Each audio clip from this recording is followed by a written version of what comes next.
Hi, welcome to India's largest digital media network Suman TV. నేను మీ కీర్తి. ఈరోజు నాతో పాటు ఉన్నారు 6 డిగ్రీలు, 10 పీజీలు, 2 పిహెచ్డీలు, 18 ప్రపంచ రికార్డులను సొంతం చేసుకున్న మేనేజ్మెంట్ గురు, ప్రముఖ విద్యావేత్త డాక్టర్ నారాయణ గారు. నమస్తే సార్. నమస్తే అండి. సార్, బీసీఏ చేయడానికి ఇంటర్లో ఏ కోర్స్ తీసుకున్న వాళ్ళు ఎలిజిబుల్? బీసీఏ డిగ్రీ చేయడానికి ఇంటర్మీడియట్లో ఎంపీసీ, బైపీసీ, ఎంఈసీ వాళ్ళు ఎలిజిబుల్. సో మరి ఈ కోర్స్ తీసుకుంటే ఏంటి బెనిఫిట్స్ అంటారు సార్? మన దగ్గర బీసీఏ చేస్తే వాల్యూ యాడెడ్ కోర్సెస్ 5 బెనిఫిట్స్ ఉన్నాయి. ఏంటి 5 బెనిఫిట్స్ అంటే, first 100% job guarantee on bond paper. Second one free foreign tour ఉంటుంది. ఇక థర్డ్ వన్ సరికి మనకు 3 years కి 3 వాల్యూ యాడెడ్ కోర్సెస్ ఉంటాయి. ఓకే. ఫోర్త్ సరికి 6 సెమిస్టర్స్ కి 6 సెక్టార్స్ ఇండస్ట్రీ విజిట్స్ ఉంటాయి. ఫిఫ్త్ వన్ వచ్చేసరికి మన బ్యాంక్ కి ఎడ్యుకేషన్ కూడా ప్రొవైడ్ చేస్తాం. ఈ 5 బెనిఫిట్స్ మన దగ్గర ఉన్నాయి. హై ప్యాకేజ్ డ్రా చేయాలంటే వాల్యూ యాడెడ్ కోర్సులు చాలా ఇంపార్టెంట్ అంటారు. సో ఇందాక మీరు చెప్పారు, ఏంటి సార్ ఆ వాల్యూ యాడెడ్ కోర్స్? ఇప్పుడు ఉట్టి బీసీఏ చదువుకోవటం వల్ల ప్రయోజనం తక్కువ. దాంతో పాటు వాల్యూ యాడెడ్ కోర్సెస్ కూడా మనం ఇస్తున్నాం. ఫస్ట్ ఇయర్ వచ్చేసరికి జావా కోర్స్ ఇస్తున్నాం. Second year Oracle or Python కోర్సులు. థర్డ్ ఇయర్కి ఆర్టిఫిషియల్ ఇంటెలిజెన్స్. ఏ ఒక్క కోర్సు నేర్చుకున్నా కూడా మంత్లీ 30-40 సంపాదించుకోవచ్చు. అది ఒక 1-2 years ఎక్స్పీరియన్స్ ఉంటే 1 lakh కూడా సంపాదించుకోవచ్చు. అందులో నవే డేస్ ఆర్టిఫిషియల్ ఇంటెలిజెన్స్ మంచి డిమాండ్ ఉంది. ఆ కోర్సు విడిగా నేర్చుకోకుండా మన వాళ్ళకి బీసీఏతో పాటు మనం ఈ వాల్యూ యాడెడ్ కోర్సెస్ ఇస్తున్నాం. వాల్యూ యాడెడ్ కోర్సులతో పాటు ఇప్పుడు మన ఐ క్రియేట్ డిగ్రీ కాలేజ్ లో బీసీఏ చేస్తే ఇండస్ట్రియల్ ఎక్స్పోజర్ చాలా ఈజీగా ఉంటుంది. రేపొద్దున ప్రాక్టికల్ గా పిల్లలకి చాలా ఉపయోగపడుతుంది అని అంటూ ఉంటారు. మీ హైలైట్ పాయింట్ గా కూడా చెప్తూ ఉంటారు. What is that actually? ఇప్పుడు వీళ్ళకి అసలు అంత ఇండస్ట్రీస్ తోనే ఎక్స్పోజర్ అవసరం. ప్రతి ఇండస్ట్రీలో కంప్యూటరేగా. ఇప్పుడు మనం ఏం చేస్తామంటే 6 semesters 6 sectors industries. First semester లో ఆటోమొబైల్ ఇండస్ట్రీ తీసుకెళ్తాం. అంటే కారు, బైక్, స్కూటరు ఇవన్నీ ఎలా తయారవుతున్నాయి అంటే ఇవన్నీ ఫైనల్గా వచ్చేసరికి కంప్యూటర్తోనే ముడిపడింది. ఏది సెట్ చేయాలన్నా, ఏ డిజైన్ చేయాలన్నా కూడా కంప్యూటర్ మీద. మరి చదువుతున్నప్పుడే మన ఆటోమొబైల్స్ ఇండస్ట్రీ తీసుకెళ్తున్నాం. Second semester textile industries. Textiles designing చేయాలన్నా, ఫ్యాషన్ టెక్నాలజీ చేయాలన్నా కూడా కంప్యూటర్తో చేయాల్సింది. అంటే వీళ్ళు టెక్స్టైల్స్ మీద కూడా తీసుకెళ్తున్నాం. అంటే టెక్స్టైల్స్ కూడా జాబ్స్ ఎట్లా ఉంటాయో చదువుతున్నప్పుడు తెలుసుకుంటున్నారు. థర్డ్ ఇయర్ లో ఫార్మాకి తీసుకెళ్తున్నాం. ఫార్మాకి మళ్ళీ ఎటు వచ్చేసి దాని శాంపిల్ చేయాలన్నా కూడా కంప్యూటర్ చేయాల్సిందే. ఇక ఫోర్త్ వచ్చేసరికి మనకు food processing industries. Food testing lab పంపించాలంటే కంప్యూటర్ మీద చేయాలి. టెస్ట్ ల్యాబ్స్ మొత్తం కులికర్ అండి, చాక్లెట్ అండి, బిస్కెట్స్ అండి, ఐస్ క్రీమ్స్ అండి, ఇవన్నీ టెస్ట్ ల్యాబ్ చేయాలంటే అంతే కంప్యూటర్ మీద. ఇక ఫోర్త్ వన్ బ్యావరేజ్. బ్యావరేజ్ అంటే drinks, any kind of drinks, అది కూడా టెస్ట్ ల్యాబ్ కంప్యూటర్ మీద డిపెండ్ అయ్యింది. ఇక sixth one FMCG, fast moving consumer goods. నిద్ర లేచిన దగ్గర నుంచి రాత్రి పండుకున్నంత వాడే వస్తువులు, అవి సోప్స్ ఏంటి, షాంపూ అన్ని టెస్టింగ్ ల్యాబ్ కదా.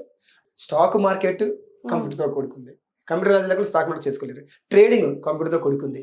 ఎట్టొచ్చేసి కంప్యూటర్తో కూడుకుంది కాబట్టి బీసీఏ చేసుకున్న వాళ్ళకి బీటెక్ సిఎస్ కోర్స్ ఉంది, కంప్యూటర్ సైన్స్. అది 20 lakhs పెద్ద పెద్ద ఇంజనీరింగ్ కాలేజీలో. మన దగ్గర మొత్తం 4 lakhs తో అయిపోతాయి. ఇన్ని కోర్సులు 6 సెమిస్టర్ కి 6 సెక్టర్స్ తో ప్రతి చోట కంప్యూటర్ ని ఎట్లా యూటిలైజ్ చేస్తున్నారు అనేది డిగ్రీతో చదువుతున్నప్పుడు, ప్రాక్టికల్ అది వస్తున్నప్పుడు బయటికి పోతే ఎందుకు జాబ్ రాదు, ఎందుకు ప్యాకేజ్ రాదు, ఎందుకు హై లెవెల్ వెళ్ళారు. ఆ విధంగా మనం ఈ సెక్టర్స్ మీద నాలెడ్జ్ ఇస్తున్నాం. సార్, అంటే ఎప్పుడైనా కూడా మీ ఇన్స్టిట్యూషన్ లో చూసుకుంటే, డిగ్రీ కానీ హోటల్ మేనేజ్మెంట్ ఇన్స్టిట్యూషన్ లో చూసుకుంటే జాబ్ వరకే చూడరు. బిజినెస్ లో కూడా పిల్లలు ఎలా డెవలప్ అవుతారు, దానికి తగ్గ నాలెడ్జ్ ఎలా ఇవ్వాలి, ఫ్రాంచైజ్ తీసుకోవాలంటే ఎలా ఉండాలి వాళ్ళు అన్నది కూడా మీ కరికులంలో ఒక భాగంగా ఫిక్స్ చేసి ఉన్నారు. అవును. ఎందుకు? మన దగ్గర చదువుకున్న వ్యక్తి జాబ్ చేయకూడదు మన పర్పస్, జాబ్ ఇవ్వాలని పర్పస్. అంటే ఒక ఎంటర్‌ప్రెన్యూర్ వాడు బయటకు వస్తే ఎగ్జాంపుల్ కి ఒక 100 మందికి జాబ్ ఇవ్వగలిగితే, వైఫ్ 2 పిల్లలు అంటే 100 into 400 మెంబర్స్కి తిండి పెట్టుబడవుతాడు. 400 మెంబర్స్ ఉంటే ఒక విలేజ్ అని అనొచ్చు, లేకపోతే ఒక కాలనీ అనొచ్చు. అంటే కాలనీ ఏర్పడుతుంది 400 మందితో. కాలనీ ఏర్పడితే ఒక కిరాణా షాప్ వస్తుంది, ఒక క్లినిక్ వస్తుంది, ఒక మెడికల్ షాప్ వస్తుంది, ఒక స్కూల్ వస్తుంది. అంటే డైరెక్ట్ ఇంటర్నెట్ ఎంతమంది పోతుంది చూడండి. అంటే ఒక్కడ వల్ల ఇదంతా జరుగుతుంది. ఆ ఒక్కడు మనం ఎందుకు కాకూడదు, మన కాలేజ్ చదివిన వాడు ఎందుకు చేయించకూడదు అని దానిపై ఈడీపిస్తున్నాం. అందువల్ల వాళ్ళకి మనం ఏం చేస్తామంటే, ఇంట్రెస్ట్ పెట్టుకోవాలంటే ల్యాండ్ కావాలి, మిషనరీ కావాలి, పెద్ద భారీ మొత్తంలో ఇన్వెస్ట్మెంట్ కావాలని భయపడుతూ ఉంటారు. అందుకే బిజినెస్ పెట్టలేకపోతున్నారు తెలియకనే. ఇదంతా మనకు 10,000 crores పెట్టి మనకు స్టార్ట్అప్ కంపెనీస్ నరేంద్ర మోడీ గారు స్పెషల్ ప్యాకేజ్ పక్కన పెట్టారు. మినిమం 25 lakhs నుంచి 1 year ఇస్తారు స్టార్ట్అప్స్ కి. అది కూడా నో సెక్యూరిటీ, నో ష్యూరిటీ. అది మన పిల్లలకి ఏర్పాటు చేస్తున్నాం. మన దగ్గర బీబీ చదవనివ్వండి, ఈడిపి, బీకామ్ కంప్యూటర్ చదవనివ్వండి, బీసీ కంప్యూటర్ చదవనివ్వండి, ఎట్టొచ్చి వాళ్ళకి ఫ్రాంచైజ్ బిజినెస్ ఈజీగా పెట్టుకోవచ్చు. ఫ్రాంచైజ్ అంటే ఏంది? ఏమి లేదు, లైసెన్స్ తీసుకోవడమే. ఎస్. ఆ లైసెన్స్ ఎట్లా తీసుకోవాలి, ఏ ఏరియా, హైదరాబాద్ తీసుకోవాలా, బెంగళూరా, చెన్నై, కలకత్తా, ఢిల్లీనా, ముంబైయా, అహ్మదాబాద్, పూణేనా, ఎక్కడ, జైపూర్, ఇవన్నీ మెట్రోపాలిటన్ సిటీస్ అంటాం. ఎక్కడ ఏ కారణాలు చౌరస్తులో పెట్టుకుంటే ఒక హోండా కారో, హుందాయినో, టాటానో, టయోటానో, మెర్సిడీస్నో, బెంజినో, ఒక కేటీఎంనో, ఒక ఇది ఆటోమొబైల్ తీసుకుంటే, అది టెక్స్టైల్ తీసుకుంటే ఒక Raymonds, Peter England, Van Heusen అని ఎన్ని రకాల డెనిమ్ లాంటి టెక్స్టైల్స్ రకాల బ్రాండ్స్ ఉన్నాయి. ఒక చిన్న షాప్ పెట్టుకున్నా కూడా బ్రాండ్ పేరు పెట్టుకుంటే రేమాన్స్, లేకపోతే యారో, లేకపోతే జొడయాక్, మంత్ 3 to 4 lakhs సంపాదించుకోవచ్చు. ఫుడ్ ప్రాసెసింగ్ పెట్టుకోవచ్చు. ఫుడ్ ప్రాసెసింగ్ ఏంటంటే కేఎఫ్సీ ఏంటి, మెక్డోనాల్డ్స్ ఏంటి, ఇవన్నీ ఎందుకు పెట్టుకోకూడదు? 20-30 lakhs కేఎఫ్సీ వాళ్ళు మంత్లీకి, దాన్ని ఈజీ 5 to 10 lakhs సంపాదిస్తున్నారు. మెక్డోనాల్డ్స్ ఏంటి, పిజ్జా హట్ ఏంటి, డొమినోస్ ఏంటి. మరి ఇవి వచ్చేసరికి బేవరేసరికి ఎన్నో రకాల సాఫ్ట్ డ్రింక్స్, హార్డ్ డ్రింక్స్ అని, అవన్నీ డీలర్షిప్ ఎందుకు తీసుకోకూడదు? మంత్లీకి ఎందుకు 5 to 10 lakhs సంపాదించుకోలేకపోతున్నాం? ఎఫ్ఎంసీసీ, డీమార్ట్ 30-41 crore నడుస్తుంది మంత్లీకి. మినిమం 5 to 10 lakhs ఈజీగా ఉంటుంది. అన్ని పోగా, శాలరీస్ ఖర్చులు పోగా, రతన్ డీప్ ఏంటి, ఇవన్నీ ఫ్రాంచైజ్ ఎందుకు తీసుకెళ్ళిపోతున్నారు అంటే, ఈ చిన్నప్పుడు చదువుతున్నప్పుడు మనం ఇప్పించగలిగితే అప్పుడు స్టామినా కాన్ఫిడెన్స్ వస్తుంది.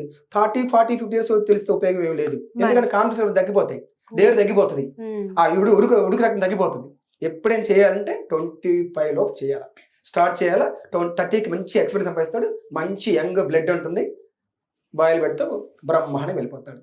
ఆ విధంగా మనం ఫ్రాంచైజ్ పెట్టుకోవడానికి మినిమం 25 lakhs నుంచి 1 crore వరకు నో షూటీ, నో సిక్యూరిటీ లేకుండా మనమే బిజినెస్ పెట్టిస్తా ఉన్నాం. ఇంకా స్టాక్ మార్కెట్ గురించి, తర్వాత మనకు ట్రేడింగ్ గురించి, రియల్ ఎస్టేట్ తెలుసుకోవాలి. రియల్ ఎస్టేట్ చదువులు 10th class పిల్లలు కోట్లు సంపాదిస్తున్నారు, 35 lakhs పెట్టి ఫార్చ్యూన్ కాల్ తిరుగుతున్నారు, వైస్ బ్రేస్లెట్లు, చైన్లెస్ తిరుగుతూ ఉన్నారు. మన వాళ్ళు డిగ్రీ ఎంబీఏ చేసేసి 30,000 40 మళ్ళీ లాక్ వస్తుంది, కార్ కొనుక్కొని ఏదో అఫిషియల్గా వెళ్తున్నారు, టక్ వేసి బూటేసి వెళ్తా ఉన్నారు. మన వాళ్ళేమో జాబ్ తీసి వాళ్ళ ల్యాక్ సంపాదిస్తున్నారు, గొప్ప చెప్పుకుంటా ఉన్నాం. ఎక్కడ డ్రాబ్యాక్ అవుతుంది, ఎక్కడ ల్యాక్ ఆఫ్ కాన్ఫిడెన్స్ తగ్గుతూ ఉంది, ఇక్కడ జరుగుతుంది. మనం రీసెర్చ్ చేసి దానిపైన కాశ్మీర్ కన్యాకుమారి తిరిగి ఇంత నాలెడ్జ్ గెయిన్ చేసి మన స్టూడెంట్స్ మనం ఎందుకు ఇలా పోతున్నాము, ఇది ప్రాక్టికల్ నాలెడ్జ్ అంటే. థియరీ ఇచ్చేది క్లాస్ రూమ్లో కూర్చోబెట్టి, క్లాస్ రూమ్ అమాంగ్ 4 walls మధ్య చదువు చెప్పడం ఏంటి, ఏసీ రూమ్లో పెట్టేసి థియరీ చెప్పి థియరీ రాస్తాడు, ఎగ్జామ్ థియరీ రాస్తే పోయి ఎగ్జామ్ జాబ్ చేసుకోవాలి. ఆ అర్థం కాకుండా మంచి పొజిషన్ తీసుకుని మన తపన. రైట్. సో ఐ క్రియేట్ కాలేజ్లో, డిగ్రీ కాలేజ్లో బీసీఏతో పాటు ఈడీఏ చేస్తే మంచి ఇండస్ట్రియల్ ఎక్స్పోజర్తో పాటు ప్రాక్టికల్ నాలెడ్జ్తో పాటు చక్కటి జాబ్స్, మంచి ప్యాకేజెస్ డ్రా చేయొచ్చు అని నాకు తెలిసిందండి. మీకు తెలిసింది నలుగురితో పంచుకోవాలని మీ ఆశే ఇన్ని ఇయర్స్గా సక్సెస్ఫుల్గా రన్ అయ్యేలా చేస్తుంది. Thank you so much.